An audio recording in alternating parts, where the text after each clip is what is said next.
I stood there in the soft glow of string lights, my hands trembling around a glass of water I couldn't even drink, watching the man who once promised me forever laugh with his arm around another woman. My name is Sofia Moreau, and this was supposed to be the night that buried me for good. Instead, it became the night my daughter came back from the dead and saved us both. Let me take you back, not just to that evening, but to the beginning, to the version of me that still believed love could last 15 years ago. I was 27, glowing with the kind of happiness that only comes when you're carrying the child you prayed for. Richard and I had been married for beautiful years. He was charming, successful, from a well-respected family in our lakeside town. Everyone said we were the perfect couple. I believed it too. I believed every whispered, "I love you," he said against my skin at night. I believed him when he cried happy tears the day Sophia was born. She came into this world with my dark hair and his sharp blue eyes. From the moment they placed her on my chest, I knew my life had changed forever.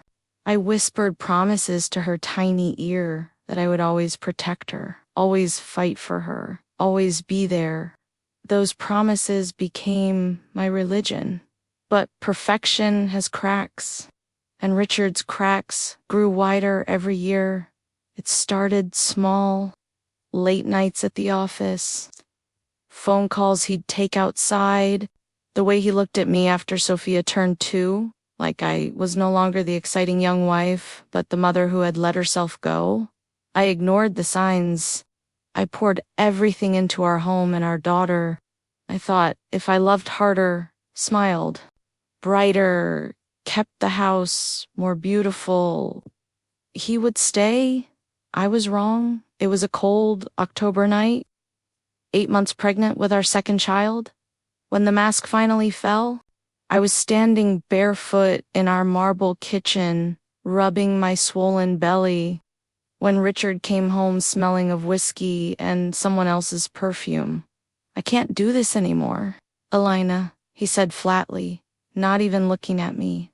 "I don't want this baby, and honestly, I'm not sure I ever wanted the first one either." Those words sliced through me like broken glass. I remember dropping the plate I was holding. The crash echoed. I begged him. I cried. I reminded him of every moment we had built together, but he just looked at me with cold detachment and said, "You'll never understand what it's like to feel trapped by your own life." 2 weeks later, I lost the baby. Stress, the doctors said. My body couldn't hold on. And while I lay in that hospital bed, bleeding and empty, Richard was already meeting with lawyers. The betrayal that followed wasn't just a divorce. It was a systematic destruction of everything He painted me as unstable, dangerous, an unfit mother. His powerful family, with their connections to judges, therapists, and local media, helped him build the case. False medical reports appeared. Neighbors suddenly remembered concerning behavior. They took Sophia from me when she was only 3 years old. The court granted him full custody. I was allowed supervised visits that were mysteriously canceled again and again. They told Sophia her mommy didn't want her. They told her I was sick in the head. They told the whole town I was a heartless woman who abandoned her child for a selfish new life, and the world believed them. For 14 years, I lived as a shadow. I sent letters every month, birthday cards, Christmas gifts, voice recordings of me singing her favorite lullabies. Every single one was returned or thrown away. I showed up at school events only to be escorted away by security. I slept in my car some nights just to feel close to the house where she was growing up without me. I was broken, shattered into pieces so small I didn't think I could ever be whole again. I moved to a tiny apartment on the edge of town. I worked 2 jobs. I went to therapy. I cried in the shower until the water ran cold. Some nights I stood on the bridge overlooking the lake, wondering if it would be easier to just let go. But someone kept me here. The faint hope that one day my daughter would know the truth. That day came on the evening of Richard's rehearsal dinner. The invitation had come by accident, or maybe fate. A friend of a friend who still pitied me slipped it under my door. Richard was marrying Claire, a 28-year-old, beautiful socialite who looked at him like he hung the stars. The entire town's elite would be at the Grand Lakeside Pavilion. Everyone who had judged me, abandoned me, believed the lies. I wasn't invited, but I went anyway. I wore a simple, elegant black dress that made me feel invisible, yet powerful. My hands shook as I drove there. My heart felt like it would explode. I told myself I would only watch from the shadows. Just one glimpse of Sophia at 17. Then I would leave forever. I had a one-way ticket to Europe booked for the following week, a new life, a quiet disappearance. I never expected her to see me. The pavilion was breathtaking, crystal chandeliers, white roses everywhere, soft jazz playing. Laughter floated through the air like poison. I slipped in through a side entrance and stood near the back, half hidden behind a tall floral arrangement. And then I saw her, Sophia, 17 years old, tall and graceful, with my long dark waves and those piercing eyes that used to look at me with pure trust.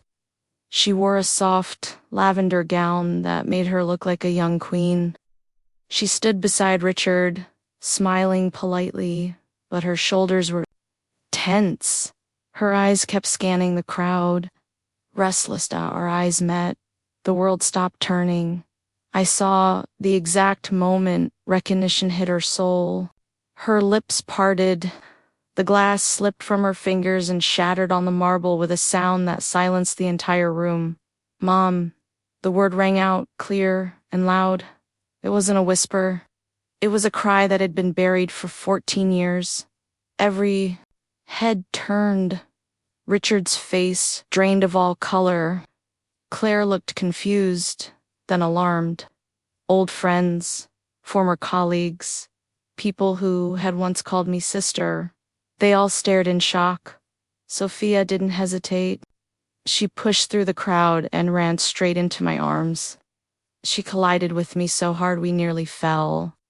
Her arms wrapped around me like she was still that little 3-year-old I lost. She buried her face in my neck and sobbed.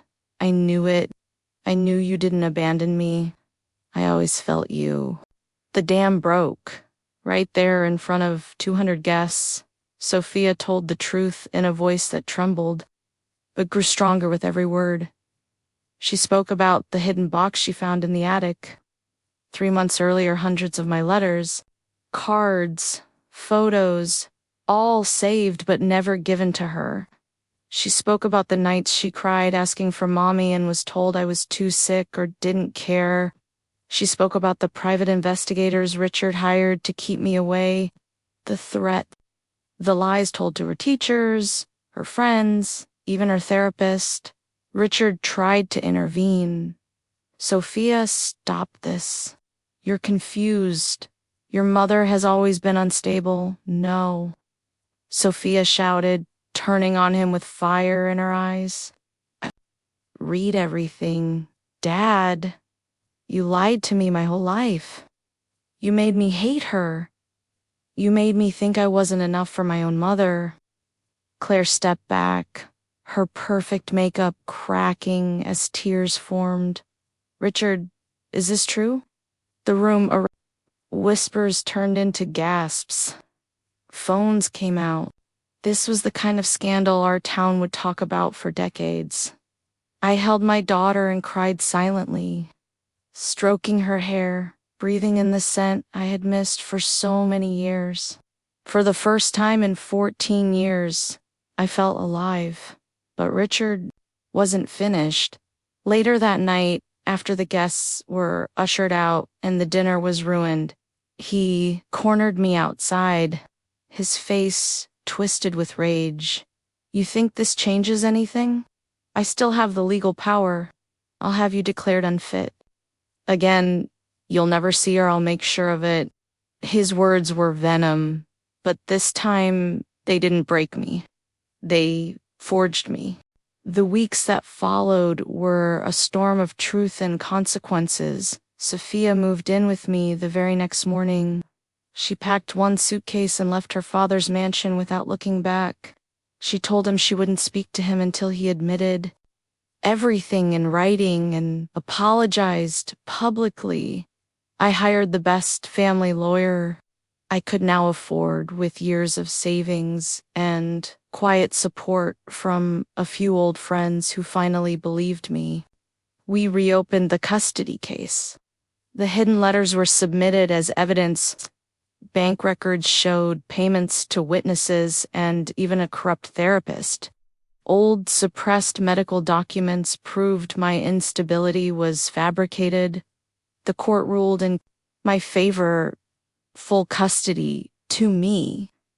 Richard was ordered to pay years of back child support and was hit with a restraining order after he tried to intimidate us. His perfect life crumbled beautifully. Claire called off the wedding after discovering not only the lies about me, but also multiple affairs and hidden financial debts. His business partners pulled out of major deals when the scandal made headlines. The country club that once celebrated him quietly revoked his membership. The powerful family name that protected him for years became a liability. But my revenge was never loud screaming or public humiliation. It was quiet. It was waking up to Sophia making coffee in our small beach house, calling me mom with a smile. It was watching her graduate high school while I sat in the front row, tears streaming, wearing the pearl necklace my mother gave me. It was late night talks where she told me about her dreams and I told her about every letter I wrote. It was healing together, therapy sessions, mother-daughter trips, learning each other's favorite songs again. Richard tried one last time to reach out. Months later, he looked older, broken. He muttered an apology, but it was too little, too late. Sophia told him, "You didn't just lose me, Dad. You lost the chance to ever know the real me." We didn't destroy him completely. We let the truth do what it does best. Today, Sophia and I live by the ocean in a modest but beautiful home filled with light and flowers. The wounds are still there, scars that ache on rainy days, but they no longer define us. We talk about the lost years without bitterness, only sadness that turns into gratitude for the second chance. If you're a mother listening to this right now, separated from your child by lies, by power, by betrayal, please hold on. Your love is not weak. Your fight is not invisible. One day, the truth will walk through the door wearing a lavender dress and call you mom again. Never underestimate a mother's heart. Even when the whole world tries to silence, it keeps beating, it keeps loving, and eventually it brings its child home. This is my story. This is how I got my daughter back. And this is how I finally found peace. Thank you for sitting with me through these 3 hours of pain, truth, and healing.